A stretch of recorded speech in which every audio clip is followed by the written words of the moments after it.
Right, we're at York Road, where it's finished Maidenhead 4, Dorking Wanderers 2. Dorking Wanderers manager Marc White. It's been a couple of minutes since the game ended. What are your thoughts? Well, it's just a woeful defensive performance. Woeful. We lost the battle in midfield. Morrow has not played for some time due to his own fault, getting a 4-match ban. Looked half a yard off it. Josh Taylor not out there today because he got caution for diving and got a 2-match ban. We looked massively second best in midfield. Dan Pybus was, I thought, way off it. And sometimes you look at the picture of the football pitch and you're trying to think, right, where is the shittest? And you add your sort of regular players like your Jasons and Charlie Carters that you can trust them to make the right decisions, do the right things. And then you had this 2/3 of the pitch just either making mistakes. I mean, there were so many mistakes in the build-up for their goals. It was quite remarkable at times. Opportunities to be aggressive, defend. We didn't. 2v1 on the lad George. Don't put a foot in half-hearted. He comes back out with a ball. Jimmy gives the ball away, I think, for the second. Then we're way too deep. And I've said to the defenders, if you need to be that deep, you shouldn't be playing football. That is the bottom line. That is the bottom line. Sometimes a manager's job's hard, and there's so much that's wrong. It's quite remarkable. Just to be clear, we've set up today with a back four. Why have we set up a back four? Joe Cook, by the way, is injured. I should have said that before the game. Joe got injured at Altrincham for diving in like a lunatic. So he's injured. You're coming away against a team that's a relegation rival. Mm-hmm. You know they've got good pace in high areas. You play an extra man at the back. You sacrifice Alfie. You give them a +1, and they didn't use that +1. When they could see Baz was having a nightmare first 20 minutes, they didn't, use that +1 to go and help him, support him. They didn't get around each other. They literally, in short, shit themselves, backed off, let them shoot, and hope they wouldn't score. And that is like pathetic defending, Division fucking 8. And I'm furious with it because, Harrison's facing pot shots because defenders don't want to defend. Not good enough at all. The defenders would have no excuses, but if they did want an excuse, the boys in front of them in midfield were dreadful, couldn't retain the ball. And I just thought it was, goals change games, right? Yep. I think Hayden clears almost 2 out of their net. Yep. When Tony Craig gets a good couple of contacts, and we can, there's nothing in the game, obviously, right? We're creating a few chances.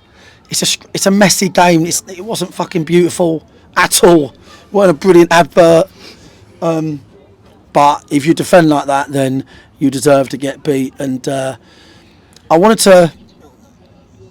We're in a precarious position in the league. I want to give us a +1.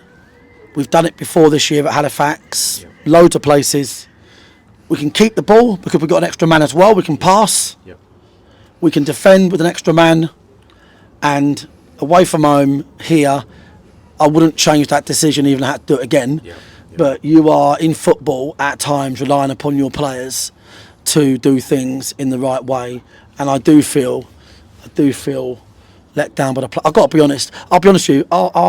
Our analysis we do on teams, we get 2 or 3 things wrong a year out of 50 games. We know exactly how the other team's going to play. We know how to set up. We'll make the odd mistake.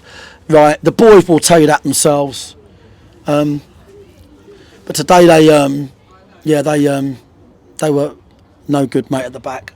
Yeah, there's been a lot of sort of noise on sort of various different sort of platforms in regards, set up with a back four, it makes us more solid, and we've done that today. and it seemed to be almost like some of those players in those defensive positions didn't almost know how to play as part of a back four, and allowing too much space and runners. Certainly with that third goal, the guy's run virtually from one end of the pitch to the other, hasn't he? And no sort of closing down. You must be really disappointed with that then. Yeah, really disappointed. But like, it takes you so long to critique it. You know, it's like if there's high turnovers, then sometimes your defenders get put in 1v1 foot races because your mate's just lost the ball. But there's other situations which are just, you know, normal situations. Ball put into a winger, and we weren't covering round, tucking round, using the extra man. You know, I thought it was an important game not to get beat. And that's why we set up that way. But I thought we was really poor, James. And second half, obviously, we go to a back three, make 2 changes. They're then playing on the break, really. We're full pressing them, they're going long. Yep. They're playing on the break. Jason could, you know, has a great chance, doesn't he? That sort of like little header over the goalie. We have a few good chances, knocking on the door, and then we can't even pass a square ball, and we concede a fourth. So there's so much that's wrong. The thing I was disappointed with the most was the mindset of some of the lads. Okay.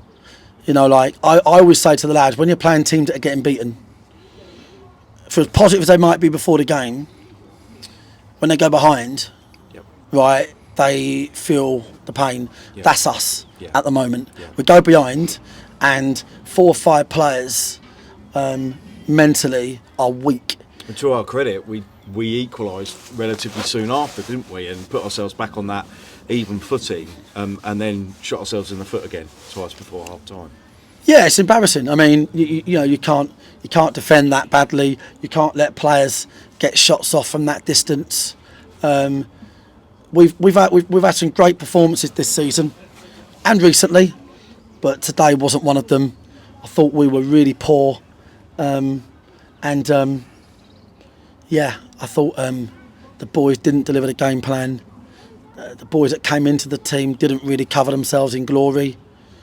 You know, yet again missing players that, you know, due to their own fault, which is frustrating. So listen, I sound like I'm crying about it, and I am. That's the bottom line. I'm really, really pissed off. This was a game that we could win. It was a game we could easily not lose, but we did. And worst of all, we done it in a poor fashion. It was all about the goals conceded. So yeah, I appreciate the fans. Yeah, I was going to say about the fans. Coming all that way to watch us and cheer us on. 9 games to go. They're going to have to be resilient. I'm not going to sit here and bullshit anybody, right? I'm not going to bullshit anybody. We're a volatile team at the moment, and we've got a lot of work to do. We've got a lot of work to do, mate, to be resilient enough with the situation that we are absolutely in. And obviously you won't see the players again now until Tuesday when we go to Southend, and as you've already said, they're kind of hamstrung really with injuries and those that are suspended, so undoubtedly probably not too many sort of changes. Obviously the squad remain the same, but we're already sort of looking ahead to Tuesday night now. And thoughts on Southend? Yeah, I mean, one of the most difficult places to go in my book in the league. They're putting 6,000-7,000 in there. I think they're comfortable in this division. Kev done a great job there, by the way, and the fans have as well. I think our fans, there's a few that have got to grow up, being frank about it, because I really appreciate our support, but I never want us to be one of them wank clubs that goes around singing like dickheads, and I heard that today, and I really appreciate everybody's support. But if you're one of them dickheads, don't bother watching us, don't bother following us, because, listen, there's a time and a place to make people dislike you, right? But it ain't when your team needs you, and it ain't when you want to get on the, you know, get behind your team, that you want to go away to Maidenhead like a fucking hero, and start being a dick like some fucking 13-year-old. So and that pissed me off as well. By the way, that's just where it is, mate. So well, you're the chairman of this club as well, Mark. Yeah. So that you're not just the manager, but you've got that eye on things that are going on as well. So it's all new to us. All of it's new to us. Like, and if you can't, you have to be able to handle losing. Yeah. We're a fucking part-time team in a difficult league. Blah blah blah. Right, and we have to be able to handle ourselves as a club. Yep. And we've got a very proud, passionate following, and I'm talking about a real minority. I'm telling you now, I'm not having that fucking minority. I'm telling you now, if that happens again, I'll walk over there myself and I'll drag them out 100%. Right? So I'm not having a minority make us look shit. And to all the other fans, the majority, weed them out, fuck them off, right, and get behind the team. Yep. I have absolutely zero faith that I will give that Tuesday we can turn this around in time. We've got a lot of injuries, knocks. We've got a lot of boys that need to recover, right? And it's going to be one hell of a mission going to Southend off the back of that. But there's 9 games, 8 after Tuesday, and we have to really look at how we can get ourselves into a position where we can come with a late wet sail. But it is going to take a mammoth effort because you've got to be better than all the other teams. You can't survive because other teams lose. You've got to win games. So yeah, not good all round. I thought the game was technically dreadful, mistake driven galore, and congrats to Maidenhead, I have to say. Congrats to them and their fans for getting behind their team. And a lot of the fans that I did speak to that knew I was going to speak to you said they are obviously still behind you and behind the players. Well, and we have to everything be, as don't well. we? And they will be, and you know, and they'll be there Tuesday night as well. We're like level points and all this with teams that have been in this league for 100 years, right? With full-time outfitters, full-time professional, we're in there. Really, our entitlement is to be the whipping boys at the bottom and be relegated in our first season. Like, we know that, right?